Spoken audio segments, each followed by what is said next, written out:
big movement growing right now of Christians who live Christianity, and they stick to the 7 laws of Noach. They call themselves Noachites. What does it mean? They already, through the lectures of me and many other rabbis, they started to see that really Christianity doesn't make any sense, full of human errors. And to be Jews, they cannot, because they need to convert, and it's not so simple. So what's really their purpose in life? The Torah says the Gentiles has a share to the world to come. In one condition. What is it? They have to be righteous Gentiles. How do you become a righteous Gentile? Not by keeping the Sabbath or eating kosher. That's not their obligation. They have 7 laws. 7 laws to believe in one God. Not two, not son of God, not sister, not brother, not the gods of the Greeks, none of this nonsense. One God only. Muslims keep this law. They believe in one God. Even they claim Muhammad, they claim he's a prophet, but they don't claim he's son of God or any other superpower. But the Christians have a very serious problem. Right away, they violate one of the 7 laws, which you should believe and give the credit only to one creator, one God, nobody else. Second, you should not kill. Gentiles not allowed to murder. You should not steal. They're also not allowed to steal. They should not eat raw animals, which means they eat the animals before they're completely dead. It's called ever min achai. They should make themselves a system of courts and police as they wish. They make rules in every country and country, whatever the rules are, as long as it doesn't contradict their obligation in the Torah.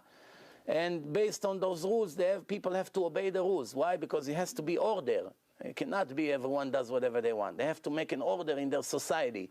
So that's the 5th law. And then to respect God, to believe in one God, God forbid never to curse him, that's another one.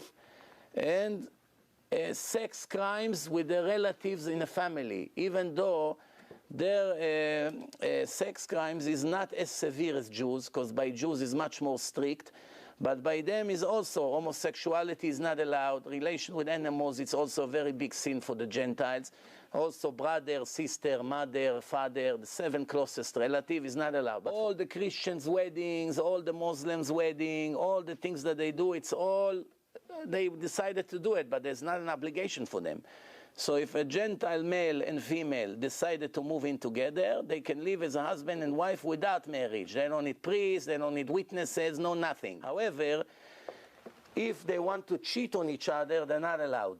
Once they're together, it's known that they belong to each other, even though without marriage, they're not allowed to cheat. They want to go with someone else, they have to decide to break up. As soon as they decide and they announce that they break the relationship, everyone can go with whoever he wants.